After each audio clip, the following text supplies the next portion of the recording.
উচিত কথায় বিলাই বাজার। সুপ্রিয় দর্শক, আজকে আপনাদেরকে যেই আলোচনাটার মধ্যে নিয়ে যাচ্ছি, আমরা কিছুদিন আগে সরকারি কৃত্রিম প্রজননের ফি প্রকাশ করেছিলাম, যার কারণে অনেকেই খামারিরা এতে মন্তব্য করেছেন এবং কৃত্রিম প্রজনন কর্মীরা মন্তব্য করেছেন। যারা ফিল্ডে ভালো প্র্যাকটিস করেন তারা ভালো মন্তব্য করেছেন, আর যারা খারাপ প্র্যাকটিস করেন তারা খারাপ মন্তব্য করেছেন বলেই আমরা ধরে নিয়েছি। তো কমেন্টে অনেকেই গালমন্দ করেছেন, আবার বলেছেন যে ভাতা কি আপনি আমাদের দেন নাকি। চলুন আমরা আসলে বিষয়গুলো জানি। প্রথমে জানি ফি কি আমরা নির্ধারণ করেছি। দেখুন, আপনি যে কোনো ওয়েবসাইটে, ডিএলএসের যে কোনো উপজেলার যে কোনো জেলার ওয়েবসাইটে যদি আপনি প্রবেশ করেন, সেই ওয়েবসাইটে আপনি খামারিদের সেবা মূল্য যে তথ্য আছে সেই তথ্য আপনি পেয়ে যাবেন। ডিএলএসের যে কোনো ওয়েবসাইটে, সেখানে খামারিরা এই তথ্যটা জানতে পারে। আমরা শুধু এইটুকু করেছি যে সরকার নির্ধারিত যে সিমেন্টের বা বীজের যে মূল্যটা কিভাবে এটা নির্ধারিত হয় সেটা আমরা জানিয়েছি সরকারি পলিসি অনুযায়ী। আমাদের নিজস্ব কোনো মতামত এখানে কিন্তু আমরা দেইনি। অর্থাৎ বিষয়টা এখানে ক্লিয়ার যে ফিটা আমরা প্রকাশ করেছি, এটা সরকার নির্ধারিত নীতিমালার ফি। এখন আপনি যদি সরকারি এই কর্মী হয়ে থাকেন, আপনার যদি এই ফিতে আপনার কোনো আপত্তি থাকে, তাহলে আপনি আপনার যথাযথ কর্তৃপক্ষকে জানাতে পারেন। আবার যারা খামারি আছেন তারা যদি মনে করেন যে আপনি অতিরিক্ত চার্জ গ্রহণ করছেন, আপনার বিষয়ে কিন্তু যথাযথ কর্তৃপক্ষের কাছে অভিযোগ দিতে পারে।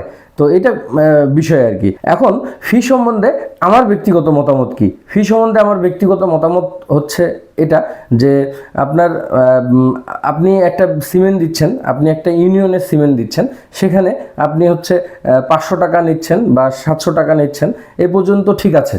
কিন্তু যদি 1000 টাকা বা 1500 টাকা 1800 টাকা এভাবে নেওয়া হয়, তাহলে সেই বিষয়টা কিন্তু খামারির উপরে চাপ পড়ে বা অন্যায় বলে আমরা বিবেচনা করছি। কিন্তু এখানে আবার খামারির যদি এটুম হয় যে ডাবল বীজ লাগবে, তখন যদি কেউ 1000 টাকা নেয়, তখন বিষয়টা কিন্তু আবার ভিন্ন। তো এখন এই জায়গাটাতে আপনারা অনেকেই মন্তব্য করেছেন যে ভাতা কি আপনি দিবেন। কেউ আবার বলেছেন কে 1000 টাকা 1500 টাকা নিচ্ছে, ডিভিএম ডাক্তারের ভিজিট তো 1000 টাকা 1500 টাকা। দেখুন, আপনার কৃত্রিম প্রজনন ফি এর সাথে চিকিৎসার ফি কিন্তু এক না। চলুন বিষয়টা আমরা জানি, চিকিৎসা ফি আর কৃত্রিম প্রজনন ফি কি এক? এখন দেখুন যে যার বাসায় গরু আছে, প্রতিটা গরুর কিন্তু চিকিৎসার প্রয়োজন হয় না, আর চিকিৎসার বিষয়টাও কিন্তু এক গরুর ক্ষেত্রে এক এক রকমের, অর্থাৎ এক নয়। এখন কৃত্রিম প্রজননে যার বাসায় গরু আছে, বকনা আছে অথবা গাভী আছে, তাকে কিন্তু অবশ্যই বীজ দিতে হবে। তা বীজ যদি দিতে হয় তাহলে এই বিষয়টা ম্যান্ডেটরি, অর্থাৎ প্রতিদিনের একটা নিত্য নৈমিত্তিক ব্যাপার। কোনো না কোনো খামারের রেগুলার বীজ লাগছে। এমনও হইতে পারে যে একদিন গোটা এরিয়ার কোনো খামারে একটা গরু অসুস্থ না হইতে পারে, কিন্তু একটা গরু হিটে আসবে না, এমন কিন্তু হয় না। তো সেক্ষেত্রে যার কারণে কি সরকারি পর্যায়ে এবং বেসরকারি পর্যায়ে ইউনিয়ন, প্রতিটা ইউনিয়নে, একটা ইউনিয়ন কিন্তু ছোট এলাকা, এই ইউনিয়নটার ভিতরে আপনার একজন করে কৃত্রিম প্রজনন কর্মী নির্ধারণ করা হয়েছে, যাতে করে খামারিরা এই সেবাটা পায়।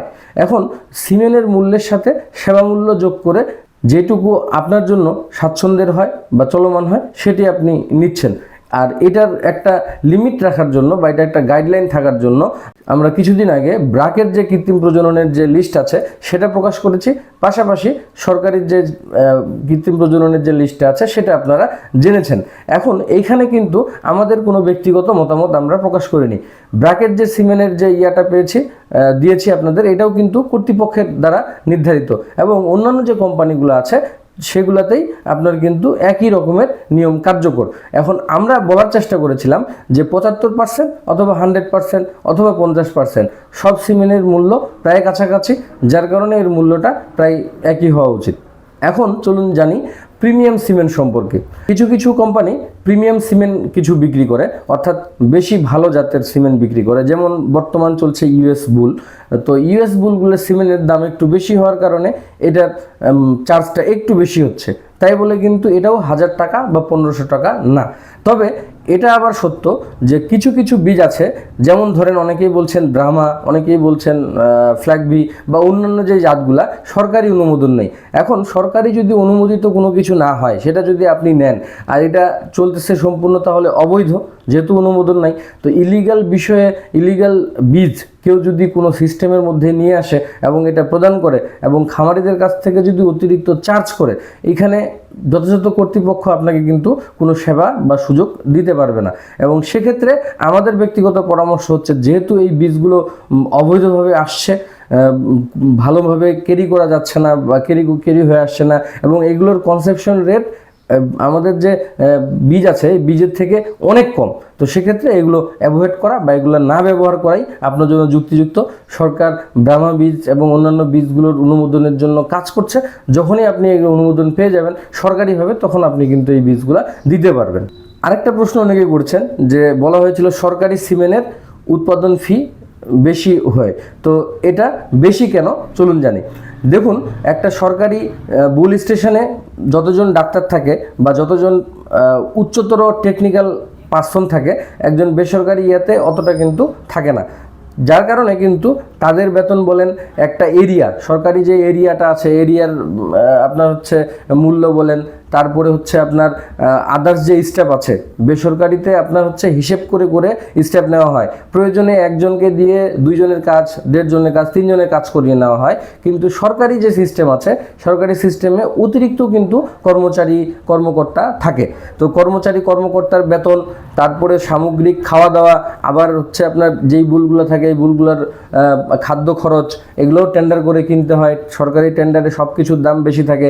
আর একজন বেসরকারি কোম্পানি, ও কিন্তু সর্বনিম্ন মূল্য যেখান থেকেই পাক, যেভাবে হোক সেভাবে কিন্তু খাদ্য ক্রয় করবে। আবার আদার্স যে প্রসেসিং খরচ থেকে শুরু করে সব কিছু সরকারিতে আপনার, যেহেতু সব জায়গায় আপনার হচ্ছে বেশি ধরা হয়, যার কারণে কিন্তু সিমেন্ট উৎপাদন খরচটা সরকারিভাবে বেশি পড়ে। এখন শুধু বীজের উপরে কিন্তু আপনার জাতের উন্নয়ন নির্ভর করে না, জাতের উন্নয়নটা নির্ভর করে গাভীর উপরেও। আপনি যে গাভীটাকে বীজ দিচ্ছেন সেই গাভীটার নিউট্রিশন অর্থাৎ পুষ্টিগত অবস্থা, সেই গাভীটা কী পরিমাণ দুধ দিচ্ছে, তার দুধের পুষ্টি কী পরিমাণ, এবং বাছুরটাকে আপনি কতটুকু দুধ খাওয়াচ্ছেন, সেগুলোর উপরে আপনার কিন্তু জাতের উন্নয়ন নির্ভর করে। তো জাতের উন্নয়ন নিয়ে আরেকদিন আলোচনা করব। আজকে যে বিষয়টা ছিল সেটা হচ্ছে যে আপনার অনেকেই আপনাদের যে মন্তব্য, যারা খামারি না, খামারিদের জন্য, এখন খামারিদের জানানো যদি আমাদের অপরাধ হয়, তাহলে এটা আপনারা কিভাবে দেখবেন? খামারিদের কাছেই প্রশ্ন, সেটা আপনারা ভালো বুঝবেন। আর যারা আছেন আপনার হচ্ছে এই সংখ্যাটা খুবই কম, কমেন্টগুলোতে দেখলেই আপনারা বুঝতে পারবেন, যারা ইন্টেনশনালি ব্যক্তিগত আক্রমণ করছে এবং ব্যক্তিগতভাবে আপনার হচ্ছে এই বিষয়গুলা চর্চা করছে, বাজে প্র্যাকটিসটা করেন, তারাই শুধু এই মন্তব্যটা করেছেন। অনেক এই কর্মী আছে, তারা কিন্তু অনেক ভালো মন্তব্য করেছেন। এবং আমাদের দেখা অনেক কৃত্রিম প্রজনন কর্মী আছে, যারা খামারে প্রতিটা সেবা ঠিকমতো দিচ্ছে। এবং একটা এখানে জিনিস না বললেই নয়, একটা সরকারি সিমেন্ট যদি 75 টাকা হয়, একটা বেসরকারি সিমেন্ট সেখানে তুলনামূলক দ্বিগুণ দাম, 3 গুণ দাম। সেই সিমেন্ট দিয়েও কিন্তু একজন সরকারি এই কর্মীর কাছাকাছি কিন্তু ফিটা নিচ্ছে 400 বা 500 টাকা বেসরকারি কৃত্রিম প্রজনন কর্মীরা। তাহলে তাদের পেট চলছে কিভাবে? এখন সবাই যদি রাজস্বতে চলে যান, সবাই যদি আপনার 30,000 50,000 টাকা ফি পান বা মাসিক বেতন পান, আর খামারিরা যদি আপনার ফ্রি সিমেন্ট পায়, এতে আমার কোনো ব্যক্তিগত আপত্তি নাই। কিন্তু বিষয়টা হচ্ছে কি, যতক্ষণ পর্যন্ত এই সিস্টেমটা চলছে, যেই সিস্টেমটা ডেভেলপ করা আছে, সেই সিস্টেমের আওতায় যদি আমি কাজ করতে চাই, আমি যদি ব্যক্তিগতভাবে একজন নিজেকে এই কর্মী মনে করি, তাহলে আমি যদি এটা কাজ করতে চাই, নীতিমালা মেনেই তো আমাকে কাজটা করতে হবে। আর আমার যদি এই নীতিমালা মেনে কাজ না করা মন চায় বা আমার না পোষায়, তাহলে তো আমাকে এই সাইড থেকে সরে যেতে হবে। এটাই হচ্ছে মেইন ফ্যাক্ট। আমার যদি পোষায় আমি করব, আমার যদি না পোষায় আমি করব না। আর যখন নীতিমালা সংশোধন হবে, তখন আমি সেই অনুযায়ী কাজ করব। এটাই কিন্তু মুখ্য বিষয়। সবার আগে খামারি যদি আপনার না টিকে, খামারি যদি ভালো না থাকে, তাহলে আমরা কিভাবে, কোথায় কাকে সেবা দিব, আর আমাদের দেশের আপনার হচ্ছে প্রাণী সম্পদের উন্নয়ন হবে কিভাবে? আমরা সরকারি নির্ধারিত ফি তুলে ধরার চেষ্টা করেছি। সরকারি যে এবং কোম্পানির যে অথরিটি আছে, যাতে করে খামারিরা ন্যায্য মূল্যে এই সিমেন্টটা পেতে পারে, কেউ এখানে অবৈধ সুযোগ নিতে না পারে। এই এআইটি অনেক নেতা আছেন যারা যোগাযোগ করেছেন, যারা নিজেরাই আপনার মনে করেন যে নেতৃত্ব পর্যায়ে থেকেও আপনার হচ্ছে 400-500 টাকায় বীজ দেন, 300 টাকাও বীজ দেন, এমনও পাওয়া গেছে 300 টাকাও বীজ দেন। নিঃসন্দেহে তারা খামারিদের পাশে আছেন, খামারিদের জন্য ভালো করছেন। কিন্তু অনেককেই আমরা দেখছি আপনার হচ্ছে যারা কিনা এই বিষয়টাকে বিভিন্ন রকমের মশলা লাগায়, যে হ্যাঁ এই সিমেন্টের দাম এত, এই সিমেন্টের দাম এত, বিভিন্ন নিজস্ব ইয়াতে কারিগরিতে আপনার হচ্ছে দাম বৃদ্ধি করে খামারিকে বীজ দিচ্ছেন। এই জিনিসটা যাতে করে না হয়, যাতে করে খামারিরা, যেহেতু আপনার মনে করেন যে রিপিটের সংখ্যা বাড়ছে, সেখানে আপনি যদি মনে করেন অতিরিক্ত দামে বীজ বিক্রি করেন, তাহলে খামারির অবস্থাটা কি হবে? আর রিপিট ব্রিডিংয়ের কেসগুলো তো আপনার মনে করেন যে সেভাবে ফিল্ড পর্যায়ে হ্যান্ডেল করা হচ্ছে না, হ্যান্ডেল করারও কেউ নেই, এটাই বাস্তবতা। তো আমরা কারোর সাথে এখানে প্রতিযোগিতায় নেমেনি, আমরা খামারিদের সঠিক তথ্য দেওয়ার জন্য এবং সঠিকভাবে সেবা দেওয়ার জন্য আমাদের প্রতিষ্ঠানটা চালাই, আর সঠিক তথ্যের জন্য আমাদের এই প্রতিষ্ঠানের পেজটা, যাতে করে খামারিরা বিভিন্ন বিষয়ে ভালোভাবে অবগত হয় এবং উপকৃত হয়। টাকায় দিন শেষে সব কিছু না। আর এই আপনার হচ্ছে একজন খামারিকে যদি আপনি রক্ষা করতে পারেন, আপনার প্রাণী সম্পদ সেক্টর টিকে থাকবে।